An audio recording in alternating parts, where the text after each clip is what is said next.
So today is one of those days where me and every other finance content creator are basically sat just waiting around, twiddling our thumbs, waiting for the Fed to do their announcement so we can make a video. And that's what's happened. I've just watched the first half an hour, 40 minutes of Jerome Powell speaking after the Fed announcement, and today I'll give my opinion on what happened. And also there's two stocks I want to mention towards the back end of the video, so hope you enjoy it. Now let's look at the S&P 500. You can see here the optimism was there today. It has been the last couple of days, especially with the inflation data that came out, and the S&P has been doing it quite nice. Now you can see here when the Fed announcement actually came out, boom, the S&P dived. Now we will actually see here that since that time frame there has been a recovery, and we'll talk about why there was a dive and why there was a recovery. So as you can see here, the headline from CNBC was Fed holds off on rate hike but says 2 more are coming later this year. So the Fed did what we expected them to do. Well, we say we expected them to do. We've got to remember, only around 2 weeks ago, it was projected the Fed were going to increase by 25 basis points. This is how quickly these things can move. And then within the inflation data coming out yesterday, it was pretty much bang on that everyone was expecting the Fed to pause, and that's what happened. So the market was okay with that. It's what followed afterwards which was the worrying thing that the market did not like.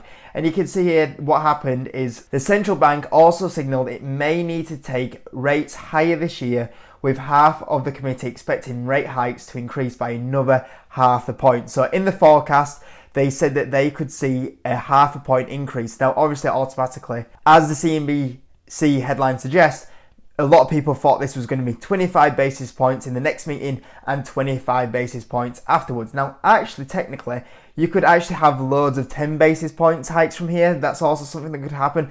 You could technically have a 50 basis points hike on the next meeting. They could do it all at once, and that would actually completely throw the market. But the automatic suggestion following what the Fed has tend to do on what they've done previously is it would be 225 basis points. Now, the problem is when you look at that, is when you look at when the next Fed meetings actually were or are, the next two Fed meetings would be in July, the 25th of July, 26th of July, so they'll come out on the 26th of July, and the 20th of September. And on 20th of September, you can see here there's a star there. That's when they bring out also their projections. Now these projections, once again, these can change rapidly. We've already seen this year how much they've gone from what they think inflation is going to be in the longer term, what potentially they're going to see, how the jobs hold up, what the economy is going to be. So a lot of people will be digging into these and looking on there. If you actually go on the projection materials here and go on the PDF, you go further down, you can actually go through all the projections and see what they're actually predicting here on GDP, inflation, longer term. Like I said, I don't put much look into that because that changes so rapidly if you do look at it. Now, going back to the point is that obviously that would suggest that potentially they look for hikes in July and September. Now, the problem is if you look at hikes in July and September, and if this was to be a pause, and they do follow that, the issue you have is that when you look at the newest inflation, we came in at the 4%. This was when it was expected to be 4.9%, then 4.7%, then 4.3%, or even at some consensus was 4.1%. And it actually came at 4%, so we are still dropping rapidly. And looking at the next month, at the moment, the forecast is 3.6%. I think we're actually going to come in at 3.4, 3.3 at the moment.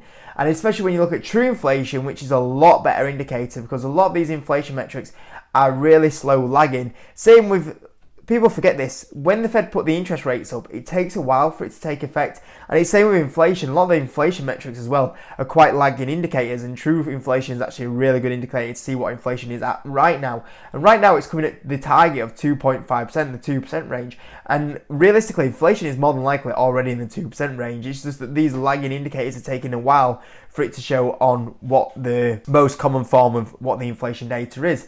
So realistically, I think we're going to come in at a 3 in the next month in July for June's data. And then when we get July's data in August, I actually think we can see the 2% range. I actually think we're only probably 2% off, 2 months off 2%, which is crazy because we thought we would be in the 2% range by the end of the year, not by summertime, which is really good. So the problem is when you look at the Fed, and the Fed are coming out and saying we're going to have 2 more hikes. Well, realistically, if we're going to have those hikes on what they're suggesting, which would be July and September time, we're more than likely already going to be in 2% by that time frame, and it would make no sense for the Fed to hike it up in July time and in September time. So why did then if you're thinking it would be a horrible decision for the Fed to hike up the interest rates. And given that they are forecasting a potential half a point once again increase this year, or 225 basis points hike this year, that's why the market drops. The market drops because they were like, oh, no, we've still got more hikes to go. This is only a pause, not an actual or a skip in the hikes. It's going to continue.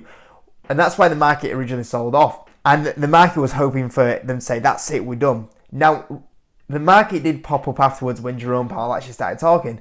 So why did the market pop after Jerome Powell started talking? And this was very key because he likes to talk in code.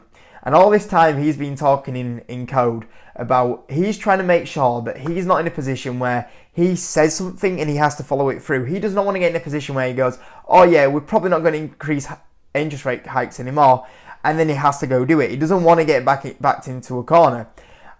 And if you listen to him, once again, he left that room for him to go, yeah, our main priority is getting inflation down. It's our main priority. He left himself room going, we have the room to potentially hike up even more.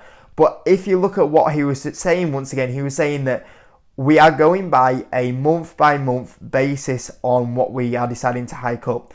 Basically meaning that this 50 base points hike that he's suggesting, he hasn't already decided on that to happen yet.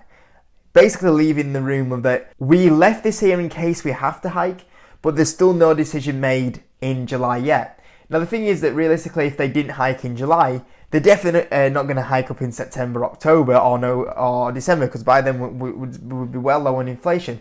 So he left the door open there, saying that basically they can count this as they're done.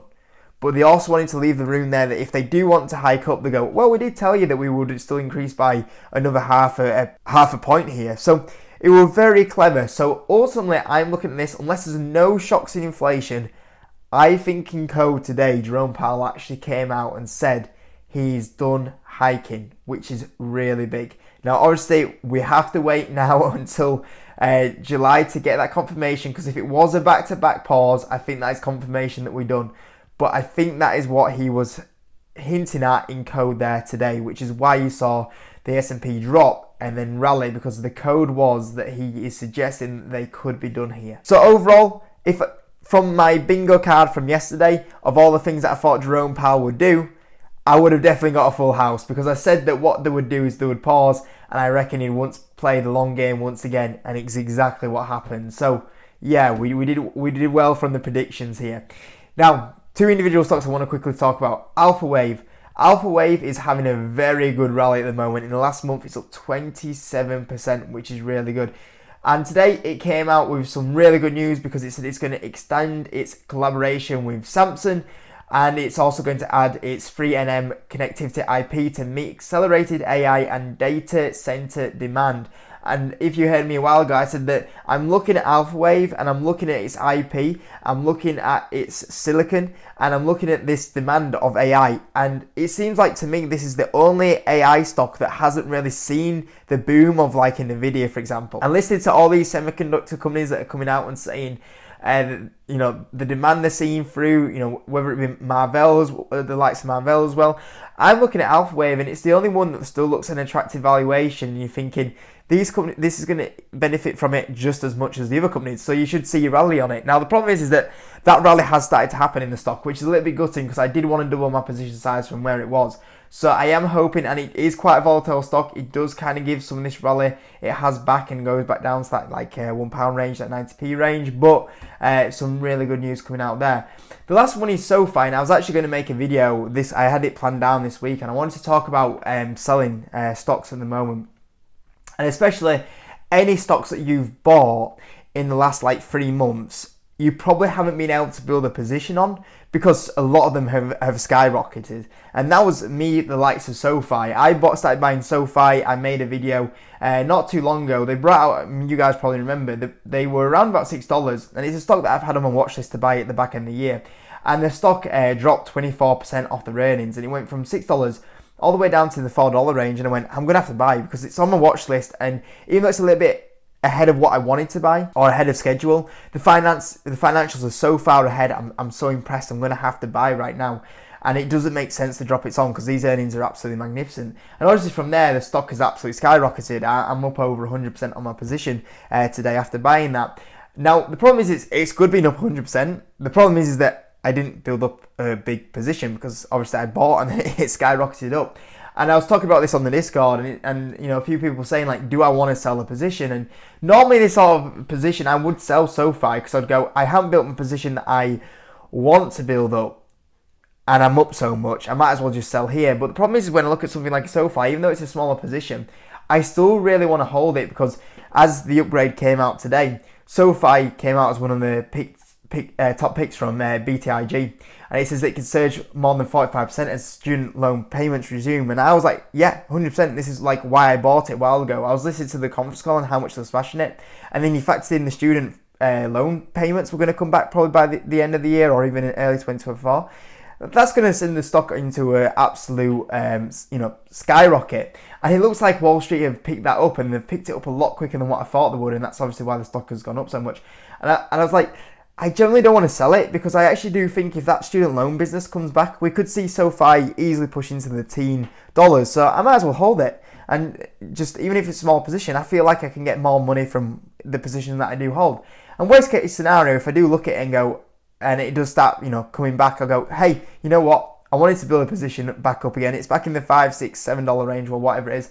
I can buy it now because I still think it's going to go back up into the teen range. So I win either way. So either way, I hold it and I make more money. Or if I hold it and you know what, it does come back, I get to buy more shares and I still think it will have the upside. So that's the situation with SoFi. But following on from that, I actually wanted to make an extra video actually talking about two stocks that I did sell that did run up very quickly after me buying them, and just talking about if I think I made the right decision in that situation, or if potentially I should have held them, or anything that I learned from that, or anything I would have done different. I actually thought I'd actually make a separate video of that probably either tomorrow or Friday, so I'll get that for you guys very soon. So yeah, I hope you enjoyed it anyway, guys, and I hope this was a good overview, and smash that like button and I'll catch you in a bit.